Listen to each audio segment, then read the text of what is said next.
Alright, so this is part of what I mean when I have over 10,000 sources, valid sources. I've been studying psychiatry ever since my first misdiagnosis when I was 13 years old. And I'd also like to bring up my psychiatry series on my robot channel. I believe it's from 2013. I could be wrong, it could be 14. Anyway, I talk about how Tai Chi is a better cure for, stress. And in my original Psychiatry is a Fraud series, around part 16 or 17, something like that, I said piece of chicken, peace of mind, talking about how being hungry causes stress and that my real problem was stress, and on, okay? Here's a bunch of lists of stressors. I want to make this quick. So this is The Mess That Is Stress by Nathan Seppa. I'm just going to go through my notes and wrap this up. Chronic stress is the kind, or go through my quote, the highlighted parts. Chronic stress is the kind that comes from recurring pain, post-traumatic memories, unemployment, family tension, poverty, childhood abuse, caring for a sick spouse, or just living in a sketchy neighborhood. So all these things are quite common. Show you this has nothing to do with the mental disorder. That's why I highlighted that part. I would love to read you this whole article, but I can't do that for many reasons, and time is one of them. Anyway. The averse feeling of loneliness serves to prompt us to renew the connections we need. He and psychologist Stephanie Cacioppo, his wife, wrote in Social and Personality Psychology Compass in 2014. Finding oneself on the social perimeter is not just sad, but also dangerous. Caregivers frequently wind up on the frayed edge of the social circle because they spend a lot of time with an ill spouse or parent. Caregivers are often lonely even though they aren't alone, and they become chronically stressed. They show poor immune defense against infectious diseases. To make matters worse, immunity weakens naturally with age. By superimposing stress on the aging of the immune system, you accelerate those effects, says Kathy Hefner, a psychologist at the University of Rochester, New York. And then I underline, loneliness and other chronic stressors are particularly detrimental in people with cancer. Okay, moving on. I'm actually outside in the place where I upload videos from. I apologize for that. I'm in my car. So wrapping this up. Let's just wrap it up under 3 minutes. Okay. The reason why I outlined that last part around 3 minutes, was because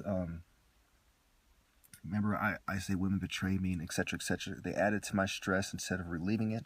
Before I read 6 ways to beat chronic stress, after I read this part or the next 2 parts, it has to do with sex. Sex relieves stress. Having love and caring relationship relieves stress, etc. But ironically, I'm talking to a nice woman right now, but I predict it won't work out because I know women, they don't know me, like I always say. And besides, I have an oath, blah, blah, blah. Anyway, back to this. People who grew up facing stress because of poor socioeconomic conditions face the double risk of type 2 diabetes as an adult. I also like to point out that whenever I call the New World Order names, every once in a while I slip and say that they're peasants. Okay, I myself am pretty much a peasant. I have nothing against the poor. I stand with the poor till I die. I highlighted that part to show you that when they sabotage your nations and your people and your ethnic groups, they are not just making them poor, they are killing them in more ways than you think. Even stress from being poor, doubles the risk for type 2 diabetes as adults. Anyway, moving on. People who have supportive, close relationships have lower levels of systemic inflammation compared to people who have cold, unsupportive, and conflict-ridden relationships. It goes back to what I just said, how, that's why women betrayed me. Of course, not every woman is to blame, but definitely every woman that I've ever been with, they did a little good and a whole lot of wrong. And especially my last girlfriend, Nikki, evil, evil lady. Anyway. And it contributed to them making up that I had a mental disorder. When you go back to the beginning, right, it talks about family tension, okay, right there, family tension. And of course, it's a sketchy neighborhood, you don't have to be in a bad neighborhood for your neighborhood to stress you out. You can also be in the middle of nowhere like I am right here. Anyway, so 6 ways to beat chronic stress. I would like to note that none of these talk about medication. Okay, it says parenting classes, cognitive behavioral therapy. I'm going to show you the little thing that says, but I don't have time to read it. I want to wrap this up pretty soon.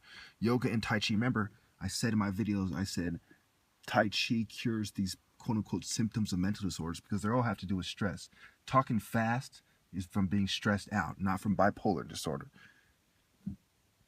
Okay, that is something I've always claimed. Being depressed almost always comes from stress. You know, you're sad and you're stressed about it, and you go into a long, prolonged sadness. Um, a lot of these psychosis and and temperament and a lot of disorders I don't have time to name, have to do with stress, and that's 9 times out of 10 people are in the psych ward for stress. Suicide attempts. What is it from? Stress from something happened. Then they talk about post-traumatic stress. That's a form of stress. But what are they recommending? They recommend parenting classes, cognitive behavioral therapy, yoga and Tai Chi, real-time monitoring,